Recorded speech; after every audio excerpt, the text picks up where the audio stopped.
দর্শক, আপনারা জানেন যে আমি নিচে গরু লালন পালন করি, একই সাথে উপরে আমি পেঁয়াজ সংরক্ষণ করি। আমার এই ঘরটি এমন ভাবে তৈরি করা, নিচে গরু লালন পালন করা যাবে, পাশাপাশি উপরের তলায় মনে করবেন যে 200 থেকে 250 মণ পেঁয়াজ সংরক্ষণ করা যাবে। সেই হিসাব করেই এই ঘরটি নির্মাণ করেছি এবং খুব শক্তপোক্ত করে নির্মাণ করা। এই ঘরে প্রাকৃতিক যে বাতাস, আলো বাতাস, সেই ব্যবস্থা রাখছি। পাশাপাশি এই যে 7টা ফ্যান লাগাইছি। অনেকেই বলেন যে ভাই আপনার বিদ্যুৎ খরচে উঠবে না। তাদের উদ্দেশ্যে বলি, ভাই আপনি সবসময় বাস্তবতায় বিশ্বাস করবেন। আপনি নিজে আগে নিজের জীবনে ব্যবহার করে দেখবেন যে আসলে কয় টাকার কারেন্ট লাগে বা কয় টাকার বিদ্যুৎ বিল আসে।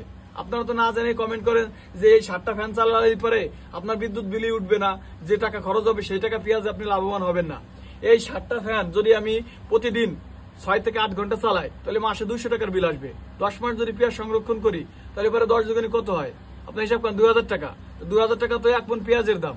তাহলে সমস্যাটা কি? সংরক্ষণ করলে এই পেঁয়াজগুলো ফ্যান চালালে পরে পেঁয়াজগুলো ভালো থাকবে।